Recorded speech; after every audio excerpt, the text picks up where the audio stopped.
लक्ष्मी जी के वाहन दो हैं, एक तो गरुण जी और दूसरा उल्लू, पर दोनों में अलग अलग चलती हैं माता। जब आप सिंगल लक्ष्मी जी को बुलाते हो तो उल्लू पर आती हैं, और भगवान नारायण के साथ बुलाते हो तो जो नारायण के संग लक्ष्मी जी आती हैं वो गरुण जी पर चढ़ करके आती हैं। तो गरुण जी पर चढ़कर जो लक्ष्मी जी आती हैं वो सदा आपके घर में निवास करती हैं। उल्लू पर इसलिए माता सरस्वती लक्ष्मी जी चढ़ती हैं, उल्लू का वाहन, क्योंकि लक्ष्मी जी बोली कि यदि तुमने हमें अकेले बुलाया, लक्ष्मी जी, हे लक्ष्मी जी बस आप ही आना, कोई मत लाना। तो लक्ष्मी जी को वही बुला सकता है अकेले जो उल्लू हो।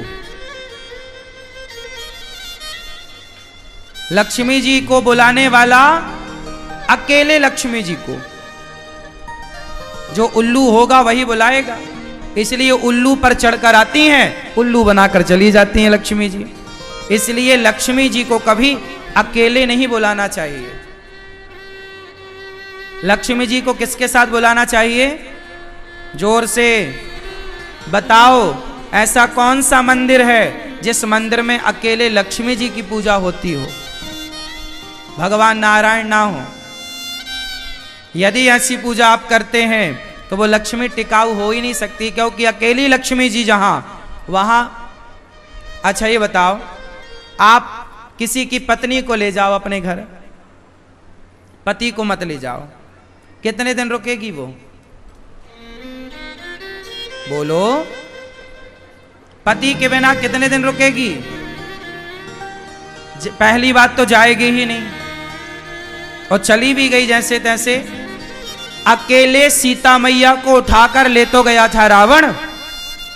सोचो कि रावण राम को भी उठा के ले जाता तो रावण की जय जयकार हो जाती। रावण ने चुराया किसे? सीता। सीता कौन है? लक्ष्मी। सीता कौन है? लक्ष्मी। और रावण ने किसे चुराया? सीता को। अच्छा, रावण ने यदि राम को भी चुरा लिया होता और सीता राम को लंका में एक साथ रखता तो बताओ, रावण बुरा था कि अच्छा था? यदि ऐसा करता तो रावण यदि सीता राम दोनों को चुरा लेता तो रावण अच्छा था कि बुरा था? जोर से। अच्छा, और रावण ने केवल लक्ष्मी चुराई तो अच्छा था कि बुरा था? सोच लो, समझ लो। जो तुम अकेले लक्ष्मी के पीछे भागते हो, अकेली लक्ष्मी नहीं, मां अकेले नहीं, हम तो आपके पति श्रीमन नारायण के साथ आपकी उपासना करते हैं, अकेले लक्ष्मी की उपासना नहीं करते। हम लक्ष्मी नारायण के सहित लक्ष्मी, सीता राम के सहित होनी चाहिए, राधा कृष्ण के सहित होनी चाहिए, लक्ष्मी नारायण के सहित होनी चाहिए, तब पूज्य है। और यदि आपने अकेले पूजा करी तो आपका नाश हो जाएगा, जैसे रावण ने अकेले करी तो नाश हो गया। इसलिए हमारे हिंदू धर्म में युगल उपासना है। कौन सी उपासना? जोर से, जोर से। यदि आपके घर में लक्ष्मी जी हैं तो शालिग्राम जी जरूर रखिएगा।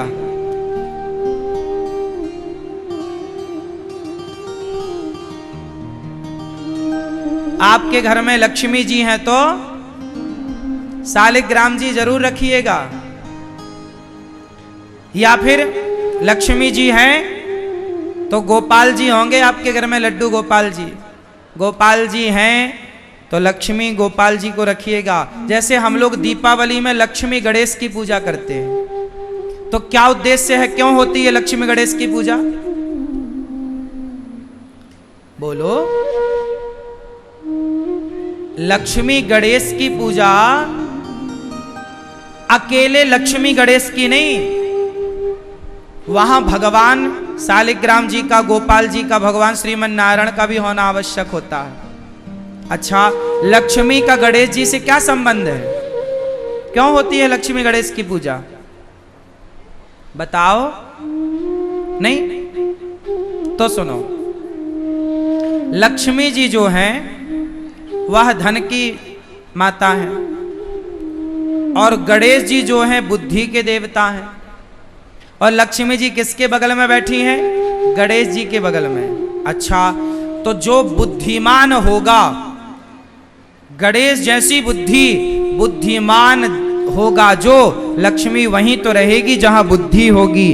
गणेश जी बुद्धि के प्रतीक हैं, तो बुद्धि गणेश जी हैं, तो बुद्धि के पास लक्ष्मी है। मतलब जहां बुद्धि है वहीं रिद्धि है, सिद्धि है और लक्ष्मी है। तो गणेश लक्ष्मी की पूजा तो करना, पर आप अपने घर में हमेशा लक्ष्मी जी की, यदि आपके घर में कोई प्रतिमा है, अष्टधातु की लक्ष्मी जी हैं या कोई और शिला है, तो अकेले ना हो, लक्ष्मी जी के साथ शालिग्राम जी होने चाहिए या फिर गोपाल जी हो। गोपाल जी तो लड्डू गोपाल जी सबके घर होते हैं। और लक्ष्मी जी का कुछ लोग ना दरवाजे पे लक्ष्मी जी लगा देते हैं, लक्ष्मी गणेश। जैसे ही एंट्री करो तो लक्ष्मी जी के दर्शन। लक्ष्मी जी कभी बाहर देख रही हैं, वो अच्छी नहीं होती। लक्ष्मी बाहर ना देखें, लक्ष्मी सदा घर के भीतर की तरफ देखना चाहिए। उनकी दृष्टि कहाँ हो? अरे भीतर की तरफ होगी तब ना धन धान्य से भरेगा, और बाहर होगी तो सारी लक्ष्मी बाहर हो जाएगी।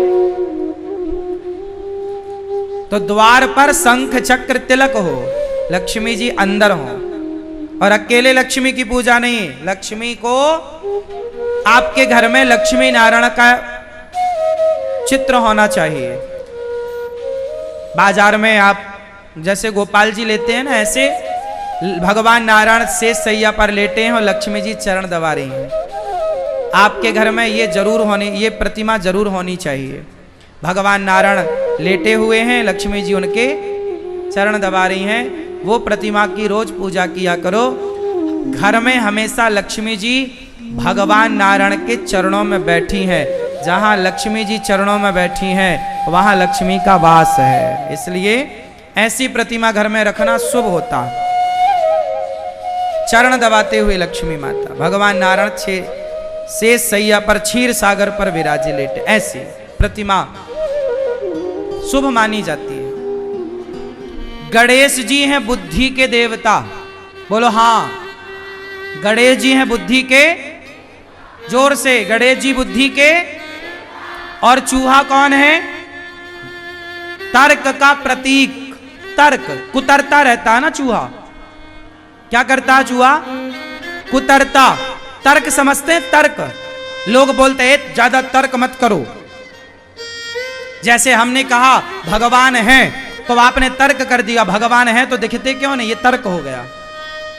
तर्क होता है मेरी माँ।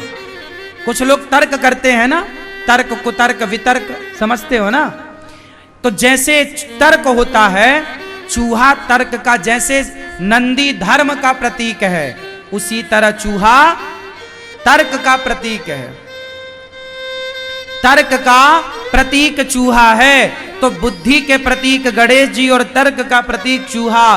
बुद्धि हमेशा तर्क पर ही सवार होती है। एग्जाम्पल से, उदाहरण से समझो। कुछ बच्चे होते हैं, मास्टर जी से बहुत सारे क्वेश्चन करते हैं। मास्टर जी ऐसा कैसे हो गया? ये 2 और 2 4 ही क्यों होता है? ये ऐसा है तो ऐसा क्यों है? आपने ध्यान दिया होगा, छोटे छोटे बच्चे बहुत सारे सवाल करते हैं।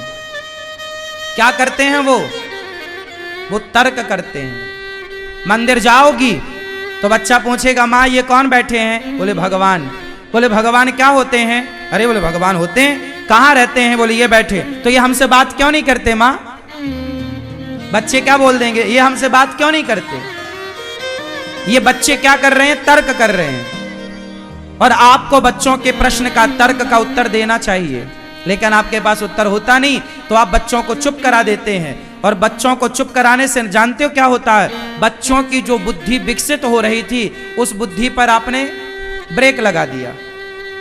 अब वो कोई सवाल नहीं पूछेगा, उसको पता है कि हमारी माँ को नहीं आता। ऐसे कुछ ज्यादा पूछेंगे डांटने लग जाएगी।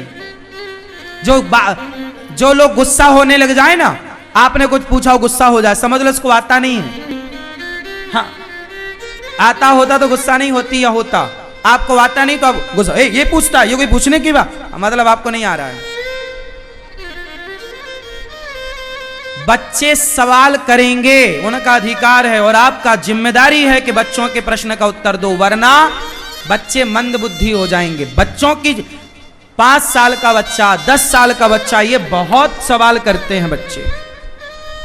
4 साल का बच्चा सवाल पे सवाल, ये कैसा, वो कैसा, ये है तो ये क्यों, वो है तो वो क्यों, सबके उत्तर देना चाहिए आपको।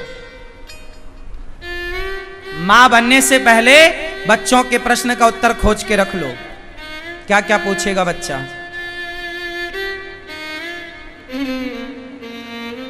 वो बच्चा जो पूछता है वही है तर्क। अच्छा एक बात बताओ, कुछ बच्चे होते हैं जो मास्टर जी से बहुत कुछ पूछते हैं और कुछ बच्चे होते हैं नहीं पूछते। कौन सा बच्चा अच्छा होता है? जो मास्टर जी से बहुत सारी बातें पूछे, बहुत सारे प्रश्न करे, वो बच्चा अच्छा, या जो कुछ ना पूछे वो अच्छा? जोर से बोलो।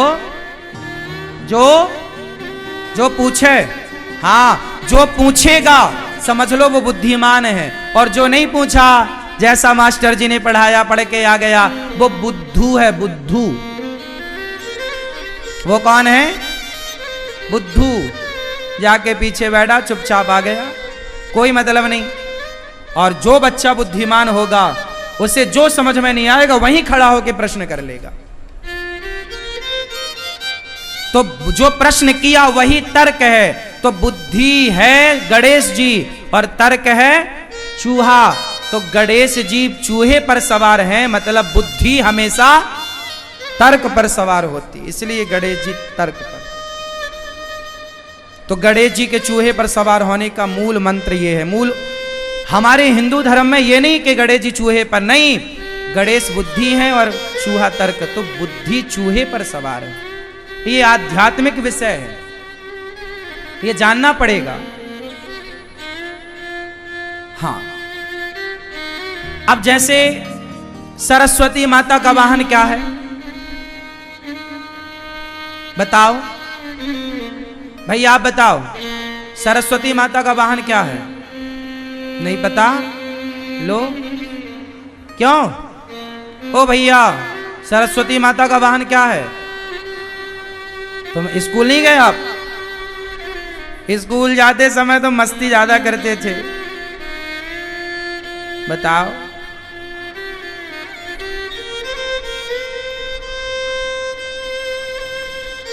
हंस वाहिनी।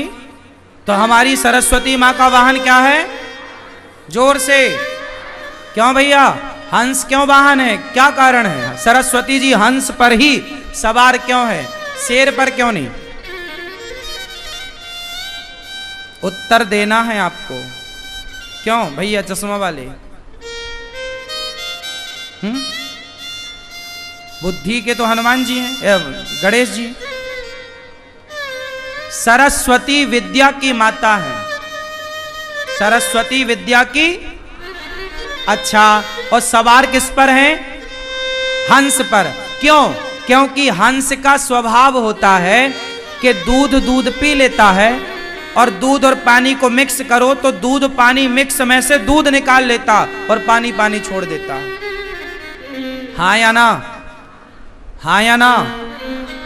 तो विद्वान वही है, जैसे हंस ने दूध को ग्रहण कर लिया, पानी पानी छोड़ दिया, विद्वान वही बन सकता है जो सार को ग्रहण कर ले, बाकी असार तत्व को छोड़ दे। स्कूल में मास्टर क्या कर रहे हैं, बच्चे क्या कर रहे हैं, इस पर ध्यान ना देकर वो केवल अपनी पढ़ाई पर ध्यान दे, अपने विषय पर ध्यान दे। जो अपने विषय पर ध्यान देगा, अपनी पढ़ाई पर, मतलब सार पर ध्यान देगा, वो विद्वान बन जाएगा। और जो ये ध्यान दे रहा कि वो लड़की कहाँ जा रही है, वो लड़का कहाँ जा रहा है, मास्टर जी कितने बजे आ रहे हैं, क्यों आ रहे हैं, कहाँ गए, जो जमाने पर ध्यान दे वो बच्चा पढ़ ना पाएगा। आप अपने पर ध्यान दो, सार को गही लहे। हंस सार को बोलो ग्रहण करता है और असार तत्व को, सार को ग्रहण करता और असार तत्व को। जोर से। मैया 4 दिन हो गए आज, तुम बोल नहीं रही हो मेरी माँ। सास ने पढ़ा के भेजा है क्या कि बोलना मत?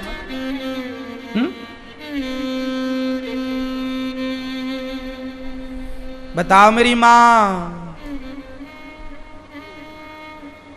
आप बताओ, हंस क्या ग्रहण करता है? भूत। दूध, सार को क्या छोड़ता है? पानी। मतलब अच्छी बातें ग्रहण कर लो, बुरी बातें, यही विद्वान के लक्षण है। इसलिए सरस्वती मां का वाहन हंस। ये मैसेज है समाज के लिए, बच्चों के लिए, कि सरस्वती जी हंस पर ही क्यों सवार हैं।